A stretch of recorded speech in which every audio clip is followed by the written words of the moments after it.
Hello everybody and welcome back to the United Stand. It's a very happy road trip today from me. Could it be 4 in a row? Could it be? Sean Dyche will have something to say about it. It is his first game in charge of Nottingham Forest at the City ground, so the atmosphere is going to be up.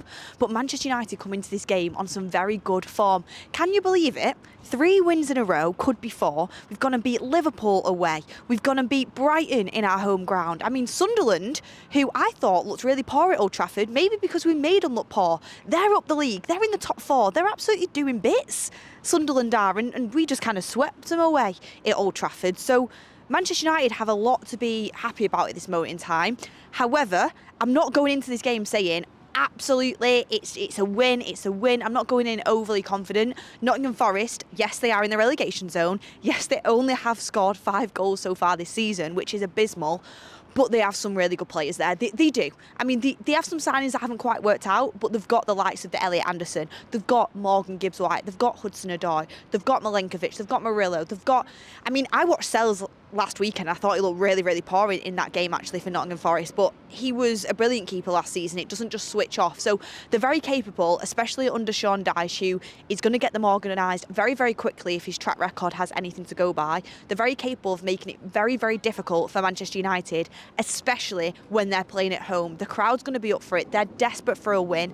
Look, the relegated sides that have come up, not the relegated sides, the championship sides that have come up and been promoted, they look like they're here to stay. They are putting up a fight to stay in the Premier League. West Ham could be in trouble. Nottingham Forest are currently in the relegation zone. Wolves can't buy a win. So everyone's going to be scrapping down there. This is where they look at it and say, under Sean Dyche's first game at home, we want to do something, and we want to do something against Manchester United. But United have to go into it with that mentality that they've had over the last 3 games that we've won. We have got some good players. We have levelled up. We are together. And with the form that we're on, I do expect us to go here and win. All I'm saying is don't get carried away. I don't think it's going to be all plain sailing. I hope it is. I hope I come back to my road trip and I'm like, 4-0 win, absolutely buzzing. Yes, we are on a roll. We have to be switched on. We can't go in with any complacency. We have to go into this game with the same mindset as if we're going to Anfield. That's how I feel. Even though Forest have been bad, we have to go into it with that. They've had Nuno, they started the season with him, never should have sacked him in my opinion, and which was just a car crash. And then Sean Dyche is here to steady the ship. He will try and set them up in a way that's hard to break down. How do we go against that sort of side? Because we are playing a lot of long balls, which people are trying to find some sort of criticism in. Look, if you've got the players to do it and it's been successful for you, Larman's distribution has been fantastic. Bruno loves a long ball over the top. Casemiro's passing has been really, really good. And you've got the likes of Sesko, who is a great option to nod it on backwards. And you've got Mbeumo making the most amount of off-ball runs out of any player in the Premier League. It's been working for us. It works when a team's going to come out a little bit and the space in behind. I think Forest are going to set up knowing Manchester United might want that long ball over the top. They're going to be very astute in the way that they defend, and I don't think they're going to come out all guns blazing and leave loads of space in behind for us to attack. How are we going to break down a low block? I think we're going to use triangles out wide. I think you could see the likes of Mason Mount come in, creating them triangles on the left-hand side, which he's really good at doing. The likes of Mbeumo and Ahmad switching and turning and twisting. That can open up defences. But then, if Mason Mount does come in, who drops out? Because I thought Benjamin Sesko was really good against Brighton, despite criticism that he faced, I thought, unfairly. Yes, he didn't score, and I actually think he should have scored. He had a chance where he should have got it on target. But his overall game, his link-up play, the runs he was making, dragging defenders in and out, I think it really helped Manchester United create that space in the attack and link up the attack. Against Forest, where I think they are going to sit a bit deeper, could his movement help create them little pockets of space? Or do you want the likes of Acuna, the likes of a Mason Mount, them tricky players in and around them lines in the final third to help break down that Nottingham Forest defence? Which way is Amorim's going to go? Because there has been some rumours that Mount's going to step back into the team, and you know me, I'm a massive Mason Mount fan, huge Mason Mount fan. I think he's fantastic. I think the only reason he dropped out was because he had a little bit of an injury knock, and even if it wasn't for that, Amorim made the right decision. Sesko was really good against Brighton, but there's different players suited to different games. We were fantastic against Liverpool. Sesko didn't start and Mount did. So which way is Amorim going to play it, keeping us on our toes? And every game is slightly different, and you've got players that have different strengths to kind of suit that game. So Who would he go with? Who would you go with? As much as I rate Mason Mount and I think he is the glue within that front line, I think he helps us tick, I think he makes us work, I think he's just a very, very good footballer, I would actually stick this wind. Honestly, I'm going to get into an absolute battle with this wind in my hair. Manchester, this is what it does to you. I mean, the sun will be shining in a minute, there'll be a rainbow out and the rain will be coming down as well in about 5 minutes. That's what Manchester does. But I'll get on with what I was saying. Benjamin Sesko or Mason Mount, who would I pick? I would actually go with the exact same team that played against Brighton. I think it was a really convincing performance until Amorim sort of made loads of subs, and I don't think he'll make that same mistake again. Even if you are 3-0 up, I think you've got to wait until at least gets to 4 next time.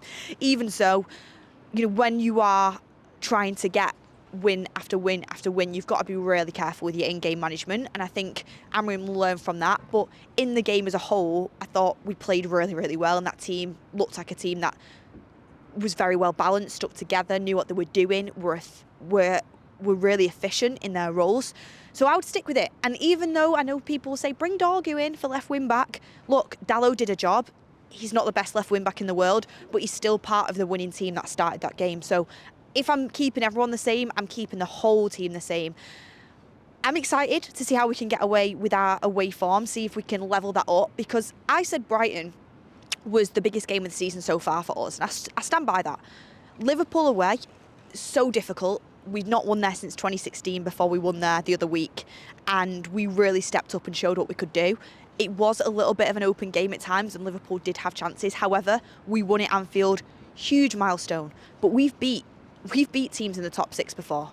We've done that multiple times over the last few years, and then the week after that, a likes of a Brighton, a Bournemouth, a Brentford will come and smack us up. Like, we've been so inconsistent. So Brighton at Old Trafford, that has literally demonised us in our own backyard for years.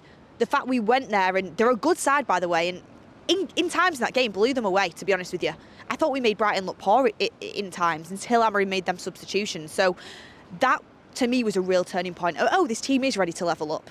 Before that Liverpool game at Anfield, we hadn't won in 8 away games.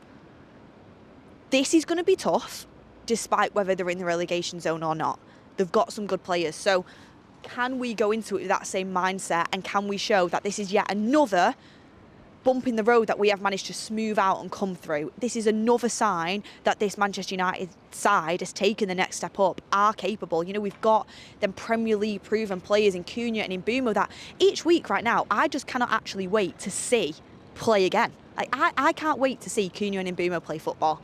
Like, when was the last time? And don't get me wrong, we always have an international break. You always have a few days without football, and you're like, I want to see United, no matter how tormented we get. But when was the last time that you were this excited to watch Manchester United? We look like a team with character. We look like a team with strength. We look like a team with leaders. We look like a team that is ready.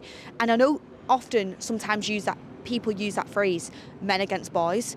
We look like a team that is ready. We look like a team that are that men that are out there to go out there and show that strength, show that determination. So yeah, we have some young players that are still coming through, but I feel like everybody is stepping up to the plate right now, and we have a good balance. So what team would you go for? I would go for the same team. And not to put pressure on United, I've not looked at the league table the way I've looked at it this week for a very, very long time. United currently in 6th place, but by the end of this weekend could very easily be in the top 4, which is crazy. I mean, I've seen people ringing into radio stations and YouTube shows saying United are in a title race. Don't get carried away. I mean, please don't get carried away. We've got 3 wins in a row. Things can change very quickly in football. Does it help that our recruitment has been really good, and the likes of Lam and Sesko, especially Cunha and Mbeumo, massively stepping up to the plate? Yes. Does it help the fact that we've only got 1 game a week and we actually have the least amount of injuries so far in the Premier League? Maybe because of that, and because of the depth of the squad we have, considering we have no Europe. Yeah, Amorim can use substitutes now. You have the likes of Manu and Xerxes, who he alluded to should be playing more minutes, to be fair, in and around the squad. So he can look to the bench. He can use players. Aiden Heaven came on and did pretty well. Mazraoui's not even come on yet, and we know how good he is. So he's back fit. He's back in the squad. Amorim's got options. We have got things that will play to our strengths to help us stay consistent throughout the season. However, I've been down this road too many times before to say we have officially turned the corner. I'd like to think we had, But for me, I'm not even talking about title race. Arsenal are way ahead of us right now, and we just need to focus on winning 4 games in a row, and then the next game after that. What my race is Champions League football. Top 5 football is exactly what Manchester United should be aiming for, and I think is achievable. I think we've proved that is achievable. This is another step in that direction. Before this run of games after the last international break, people are looking at it saying, wow, Amorim's got Liverpool away, he's got Brighton at home, he's got Forest away, and then he's got Spurs away. This could be the absolute death trap for him. And so far, he's coming through with flying colours. Can we get through to November and then kick on even further for that Champions League football? That's what I'm looking at. Let me know in the comments what you think. Still, we are only on a +1 goal difference. Getting our goals up against Forest would be great if we can do that. And keeping a tight ship, keeping that defence compact. I was gutted when we lost our clean sheet against Brighton and the floodgates opened a little bit. And that was down to Amorim and some of the changes he makes. I don't think he's not going to do it, but in this game, I'd like to see him be maybe a little bit more reserved with his changes if we are winning, and I don't want to see him change that back line as much as he did against Brighton. That's the only thing I would say. Taking Ahmad out and then also taking the likes of Lenny Yoro out and I think it was Luke Shaw out of that back line at the time. I think it changed the defence a little bit too much, as well as Casemiro coming off, who's your holding midfielder. We want to start keeping clean sheets. We want to bring our goal difference up. So that's also something to think about. Regarding score prediction, what score prediction I would go for this game, it's tough. I've seen so many people think we're going to blow Forest away, but I just don't think that's going to be the case.